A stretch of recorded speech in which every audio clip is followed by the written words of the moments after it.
প্রিয় শিক্ষার্থীবৃন্দ, আসসালামু আলাইকুম। আশা করি তোমরা সবাই ভালো আছো। আমিও ভালো আছি, আলহামদুলিল্লাহ। প্রিয় শিক্ষার্থীবৃন্দ, আমার নাম হচ্ছে শামীমা জাহান সীমা, কুলিয়ারচর সরকারি কলেজ, কুলিয়ারচর কিশোরগঞ্জ। প্রিয় শিক্ষার্থী, আমি আজকে তোমাদের স্নাতক প্রথম বর্ষের একটা প্রশ্ন সম্পর্কে, প্রথম পত্রের একটা প্রশ্ন সম্পর্কে আলোচনা করব। আমাদের আজকের প্রশ্নটা হচ্ছে রসুর সাধারণ ইচ্ছা তত্ত্বটি আলোচনা করো। রসুর সাধারণ ইচ্ছা তত্ত্বটি আলোচনা করো, অথবা থাকতে পারে রসুর সাধারণ ইচ্ছা তত্ত্ব কি আলোচনা করো। আমরা কি জানি দেখো, রসুর সাধারণ ইচ্ছা তত্ত্ব রাষ্ট্র দর্শনে একটি বিশেষ স্থান অধিকার করে আছে।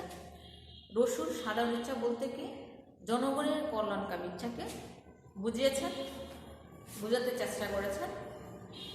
সকলের ইচ্ছার সম্মতি বা যোগফল দ্বারা সাধারণ ইচ্ছা রসু গঠন করতে চাননি।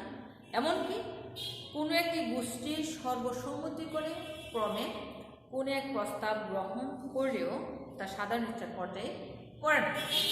তাই সাধারণ ইচ্ছাকে সুষ্ঠুভাবে বুঝতে গিয়ে রসু সকলের ইচ্ছার সাথে সাধারণ ইচ্ছার তুলনামূলক আলোচনা করেছেন।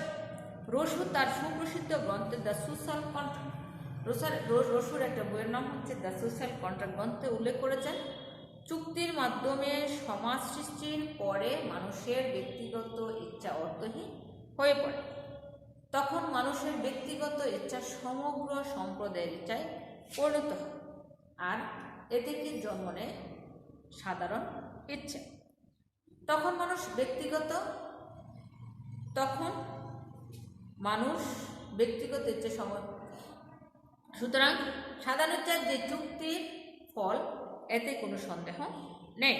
সাধারণ ইচ্ছার স্বরূপ সম্পর্কে রুশো বলেছেন, প্রকৃতি যেমন প্রত্যেক মানুষকে তার সকল সদস্যের উপর চূড়ান্ত ক্ষমতা প্রদান করেছে, তেমনি সাধারণ ইচ্ছাকেও তার সকল সদস্যের উপর চূড়ান্ত ক্ষমতা প্রদান করেছে।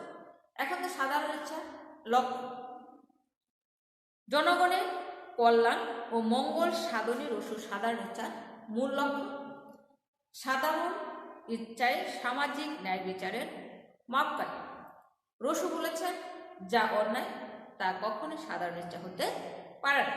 তিনি আরো বলেছেন, যদি কেউ মনে করে সাধারণ ইচ্ছার নির্দেশ তার ব্যক্তিগত স্বার্থের পরিপন্থী, তাহলে বুঝতে হবে যে কোথায় তার যথার্থ স্বার্থ নিহিত তা সে নিজে জানেন। দেখি সাধারণ ইচ্ছাকে এখানে দুইটি ভাগে ভাগ করা হয়েছে। রসুর ধারণা কি প্রত্যেক ব্যক্তির মধ্যে দুটি ইচ্ছা সঞ্চার হয়, একটা হচ্ছে ব্যক্তিগত ইচ্ছা, একটা হচ্ছে প্রকৃত ইচ্ছা। যেমন ধরো প্রথমটাকে ব্যক্তির ব্যক্তিগত স্বার্থে সঞ্চারিত, বা দ্বিতীয়টাকে ব্যক্তির বিবেক সম্পন্ন ইচ্ছার অভিব্যক্তি। এতে সমাজের কল্যাণ সাধনের ব্যক্তির প্রকৃত ইচ্ছা ফুটে ওঠে। যেমন প্রকৃত ইচ্ছা ব্যক্তির সমাজের মধ্যে সম্পৃক্ত বা মৈত্রী স্থাপন করে। ব্যক্তিবর্গের প্রকৃত ইচ্ছার সমন্বয়ে গঠিত ইচ্ছাকে সাধারণ ইচ্ছা বলা হয়। প্রকৃত বা সাধারণ ইচ্ছার মধ্যে কোনো সংঘাত নেই, এরা জনস্বার্থ বা থেকে প্রভূত। এখন দেখো সাধারণ ইচ্ছার বৈশিষ্ট্য। রসুর সাধারণ ইচ্ছার বৈশিষ্ট্য। রসুর সাধারণ ইচ্ছাকে বিশ্লেষণ করে এখানে কতগুলো বৈশিষ্ট্য আমরা পাই। প্রথমটা হচ্ছে কি সাধারণ ইচ্ছা সার্বভৌম। রসুর সাধারণ ইচ্ছা কি প্রথম আমাদের হচ্ছে কি সাধারণ ইচ্ছা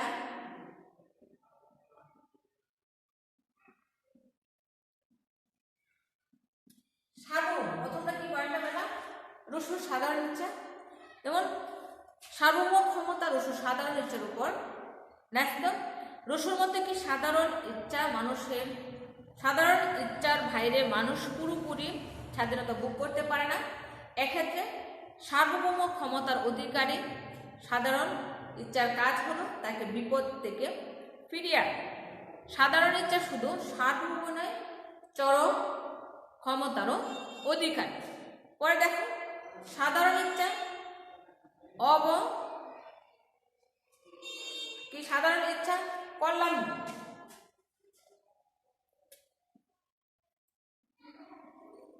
পরের পয়েন্ট হচ্ছে কি বৈশিষ্ট্যটা, সাধারণ ইচ্ছা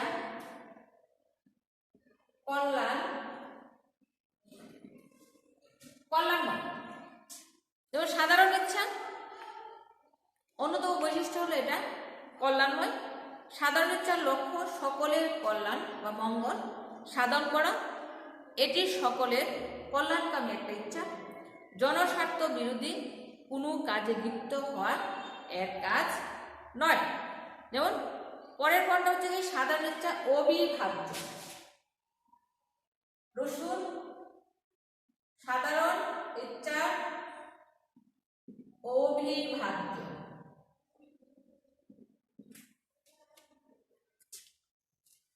রসু বলেছেন কি সাধারণ ইচ্ছাকে যে কোনো রাজনৈতিক অবস্থার প্রেক্ষিতে বিভাজন করা যায়।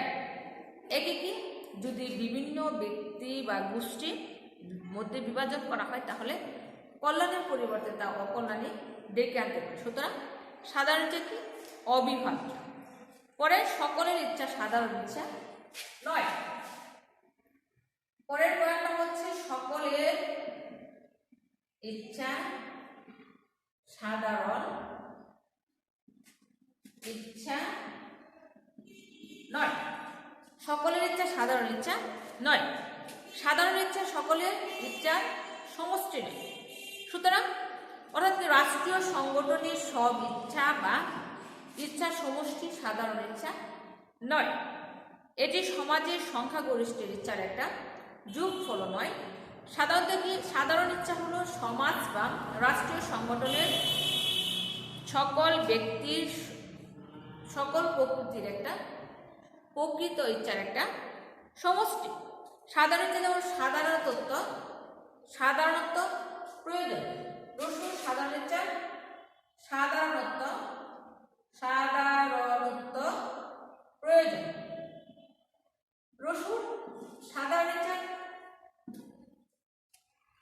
সাধারণত প্রয়োজন কেমন? রসুর মতে সাধারণ ইচ্ছা সাধারণত অক্ষুণ্ণ রাখতে হলে এর উদ্দেশ্যকে সার্বজনীন করে তুলতে হবে। সাধারণত কি সাধারণ ইচ্ছা সবার কাছে সমানভাবে প্রযুক্ত হবে। ব্যক্তিগত বা ব্যক্তি স্বার্থ কামনা বাসনা ইত্যাদি সাধারণ ইচ্ছার মধ্যে পাকাপাকি আসন করে নিতে পারেন। পরে দেখো সাধারণ ইচ্ছা কি স্থায়ী ও অহস্তান্তর যোগ্য। সাধারণ ইচ্ছা স্থায়ী ও অহস্তান্তর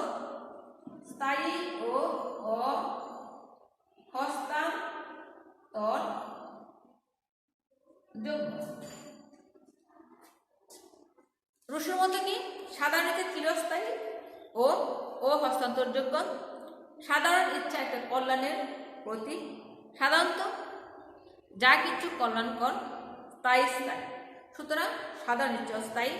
এছাড়া তিনি বলেছেন কোনো ব্যক্তির জীবনে দ্বীপকে যেমন হস্তান্তরিত করা যায় না তেমনি কি সাধারণ ইচ্ছাও হস্তান্তর বিহীন। যেমন সাধারণ ইচ্ছা নির্ভুল। সাধারণ ইচ্ছা রসু বলেছেন কি সাধারণ ইচ্ছা নির্ভুল। সাধারণ ইচ্ছা নির্ভুল কেমন? রসু বলতে কি মানুষের ব্যক্তি স্বার্থের কারণে ভুল করতে পারে কিন্তু কখনোই সাধারণ ইচ্ছা ভুল করতে পারে না।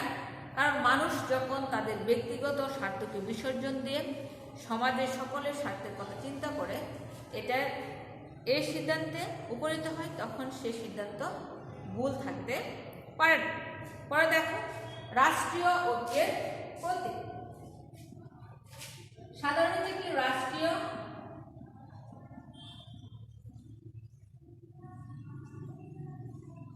সাধারণত আমরা কি জানি এখানে রাষ্ট্রীয় ঐক্যের একটা প্রতীক। রসুর মধ্যে কি সাধারণ ইচ্ছা রাষ্ট্রীয় ঐক্যের একটা প্রতীক। সাধারণ ইচ্ছাকে টিকিয়ে রাখতে হলে রাষ্ট্রীয় সংগঠনের সংহতি বা ঐক্য বজায় রাখতে হবে। পরে আমরা কি জানি কি সাধারণ ইচ্ছা গণতান্ত্রিক। পরবর্তী আমরা কি জানি সেটা গণতান্ত্রিক। সাধারণ ইচ্ছা গণতান্ত্রিক। সাধারণ ইচ্ছা কি ব্যক্তির স্বাধীনতা নিশ্চিত করে এবং জনগণের অধিকার সংরক্ষণ করে। সুতরাং সাধারণ ইচ্ছা গণতন্ত্র। পরে দেখো সাধারণ ইচ্ছা কি প্রতিনিধিত্বহীন। সাধারণ ইচ্ছা আমরা কি জানি?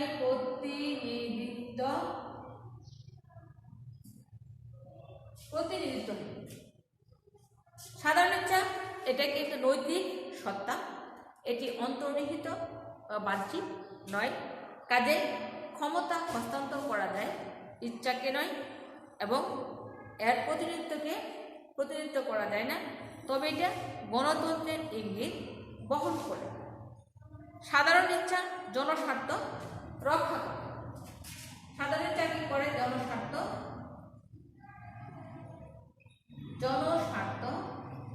রক্ষা করে। সাধারণ ইচ্ছা জনস্বার্থ রক্ষা করে। সাধারণ ইচ্ছা সকলে জানতে বাধ্য থাকে এবং সকল স্বার্থের ঊর্ধ্বে বলে এটা জনস্বার্থ রক্ষা করে চলে। পরে দেখো সাধারণ ইচ্ছা ক্ষমতার একটা উৎস।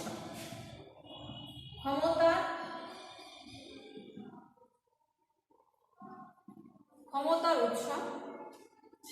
সাধারণ রসুর মধ্যে কি? সাধারণ ইচ্ছা সকল ক্ষমতার উৎস। সরকার হলো এখানে সাধারণ ইচ্ছার ক্ষুদ্র বৃত্ত। এটি সাধারণ ইচ্ছার মত অনুযায়ী কার্যকর।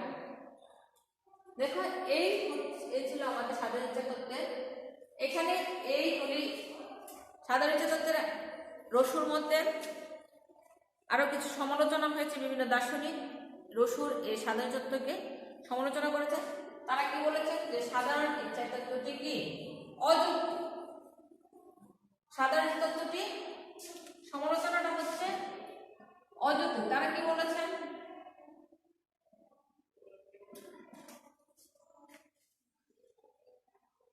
এবার সাধারণ ইচ্ছা বা সকল ইচ্ছার মধ্যে পার্থক্য করতেছে, তা ছিল কি সম্পূর্ণ একটা অত্যন্ত অযৌক্তিক বিষয়।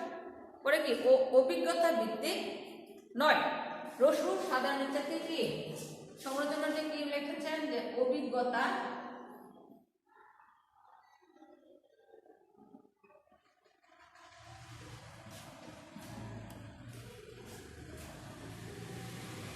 কোন ব্যক্তি বা ব্যক্তির সমষ্টির ইচ্ছার সাথে রসুর সাধারণ ইচ্ছাকে শনাক্ত করতে অস্বীকৃতি জ্ঞাপন করায় এই সত্য স্পষ্ট হচ্ছে যে রসুর সাধারণ ইচ্ছা কি আদৌ কোনো অভিজ্ঞতা ভিত্তিক তত্ত্ব নয়।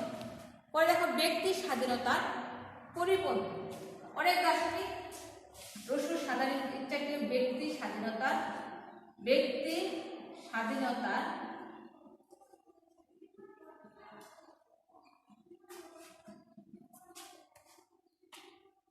রসু বলেছেন যদি কেউ সাধারণ ইচ্ছাকে মেনে চলতে অস্বীকার করে তবে তাকে কি বলপ্রয়োগের মাধ্যমে তা মেনে চলতে বাধ্য করা হবে, কারণ তার মঙ্গলের জন্য।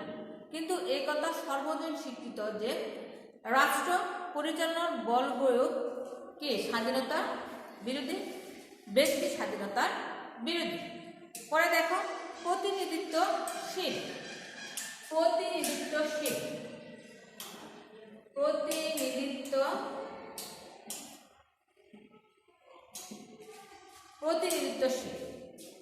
রসুর সাধারণ থেকে অপ্রতিনিধিত্বশীল বলে অভিহিত করেছে।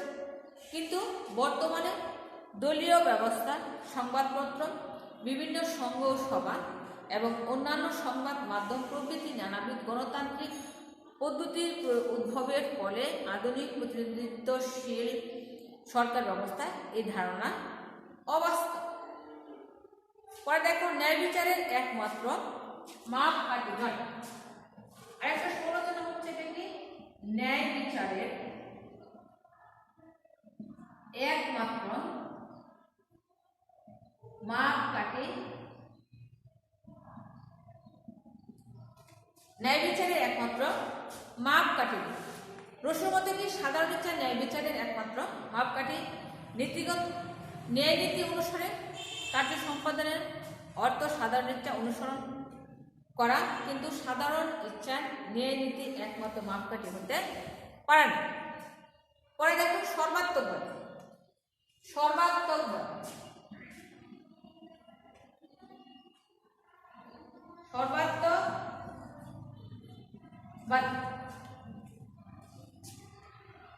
মানুষকে স্বাধীন হতে বাধ্য করা প্রসঙ্গে তিনি যে উক্তিটি করেছেন তা সর্বাত্মকবাদী রাষ্ট্রনায়কদের স্বেচ্ছাচারিতার নামান্তর, কেননা মানুষকে এরূপ বাধ্য করার ধারণা বিভক্তিকর এবং স্ববিরোধী।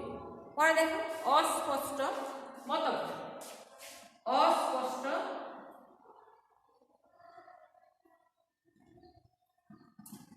রসুর সাধারণ ইচ্ছা মূলত কি একটি অস্পষ্ট মতবাদ। কোনো অবস্থা বা কোনো বাস্তব পরিস্থিতিতে আমরা এই সন্ধান লাভ করতে পারি যে বিষয়ে রসু নিজে কি যে কথা বলেছে সেটা নিজেও সে নিশ্চিত নয়। আইনের অপপ্রয়োগ। পরে কি আছে? আইনের অপপ্রয়োগ।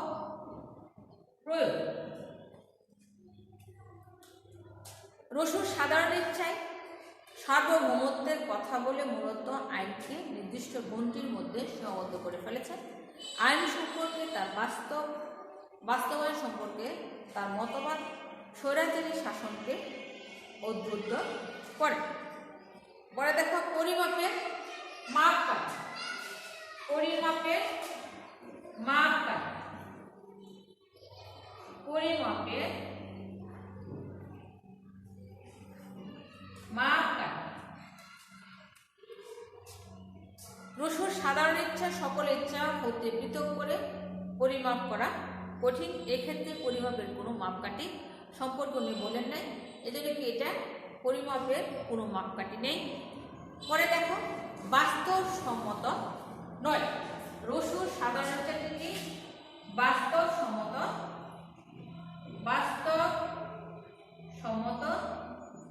নয়। মূলত কি রসুর সাধারণ ইচ্ছা সম্পর্কে যে কথা বলেছেন, রসুর সাধারণ ইচ্ছা জনগণের স্বার্থ রক্ষার একটা শ্রেষ্ঠতম রক্ষা কবচ, কিন্তু কিভাবে তা করতে হবে জনগণের স্বার্থে সেটা এখানে সুস্পষ্টভাবে উনি বলেননি। তাই আমরা কি বলতে পারি যেটা বাস্তবসম্মত নয়। জনমত গঠনের ক্ষেত্রে। পরে দেখা আরেকটা আছে আমাদের সমালোচনা, জনমত গঠনের ক্ষেত্রে। জনমত গঠন রসুর রাষ্ট্রের দল উপদলকে সাধারণ ইচ্ছার বিরোধী মনে করতেন, যা জনমত বিরোধী, অথচ আধুনিককালে কোনো রাষ্ট্রের দল উপদল ব্যতীত জনমত গঠন অসম্ভব। দেখ শেষে উপযুক্ত থেকে আমরা কি বলতে পারি? দেখো রসু তার সাধারণ ইচ্ছা তত্ত্বের যে বক্তব্য তুলে ধরেছেন তা অনেকটা স্ববিরোধী ও অযৌক্তিক। তবে সমালোচনা থাকা সত্ত্বেও রসুর সাধারণ ইচ্ছা তত্ত্ব রাষ্ট্রবিজ্ঞানের এক গুরুত্বপূর্ণ অবদান রেখেছেন। অর্থাৎ বিভিন্ন দৃষ্টিকোণ থেকে রসুর সাধারণ ইচ্ছা তত্ত্বকে বিচার করা হলেও প্রকৃতপক্ষে এটা রাষ্ট্রচিন্তার ইতিহাসে একটি বিশেষ স্থান দখল করে আছে। প্রিয় শিক্ষার্থীবৃন্দ, দেখো আমি আজকে তোমাদের রাষ্ট্রবিজ্ঞান প্রথম পত্রের রোড থেকে একটা প্রশ্ন নিয়ে আলোচনা করলাম। আমাদের আজকের প্রশ্ন ছিল রসুর সাধারণ ইচ্ছা তত্ত্বটি আলোচনা করা। এখানে আমরা মোটামুটি অনেকগুলো পয়েন্ট পেলাম, বৈশিষ্ট্য পেলাম, যেমন রসুর সাধারণ ইচ্ছা সার্বভৌম, এটা কল্যাণকর, অবিভাজ্য, সকলের ইচ্ছা সাধারণ ইচ্ছা নয়। যেমন সাধারণ ইচ্ছা সাধারণত প্রয়োজন, সাধারণ ইচ্ছা স্থায়ী ও অহস্তান্তরযোগ্য, সাধারণ ইচ্ছা নির্ভুল, সাধারণ রাষ্ট্র ঐক্যের একটা প্রতীক, সাধারণ ইচ্ছা গণতান্ত্রিক প্রতিনিধিত্বহীন, সাধারণ ইচ্ছা জনস্বার্থ রক্ষা করে, সাধারণ ইচ্ছা ক্ষমতার একটা উৎস। এই পয়েন্টগুলি থেকে বিভিন্ন সমালোচক রসুর সাধারণ তত্ত্বের সমালোচনা করেছেন। তারা কি বলছেন যে সমালোচনা থেকে আমরা কি পেলাম যে এটা অযৌক্তিক, অভিজ্ঞ ভিত্তিক নয়, অভিজ্ঞতা ভিত্তিক নয়। পরে কি ব্যক্তি স্বাধীনতার পরিপন্থী, প্রতিনিধিত্বশীল, ন্যায় বিচারের একমাত্র মাপকাঠি নয়, সর্বাত্মকবাদী, অস্পষ্ট একটা মতবাদ, আইনের অপপ্রয়োগ, পরিমাপের মাপকাঠি, বাস্তবসম্মত নয়, জনমত গঠনের ক্ষেত্রে। এইগুলি হচ্ছে কি রসুর সাধারণ ইচ্ছার সমালোচনা। উপরোক্ত সমালোচনা থাকা সত্ত্বেও রসুর সাধারণ ইচ্ছাকে বর্তমান রাষ্ট্রবিজ্ঞানের একটা গুরুত্বপূর্ণ স্থান দখল করে আছে। তাই বাস্তব ক্ষেত্রে কি বিভিন্ন দৃষ্টিকোণ থেকে রসুর সাধারণ ইচ্ছাকে বিচার করে প্রকৃতপক্ষে এটা রাষ্ট্রচিন্তার ইতিহাসে একটা বিশেষ স্থান, একটা গুরুত্বপূর্ণ স্থান দখল করে আছে। এই ছিল কি আমাদের আজকের রাষ্ট্রবিজ্ঞান প্রথম পত্রের একটা প্রশ্ন। আশা করি তোমাদের এই প্রশ্নটি খুব ভালো লেগেছে। আসসালামু আলাইকুম, ধন্যবাদ সবাইকে।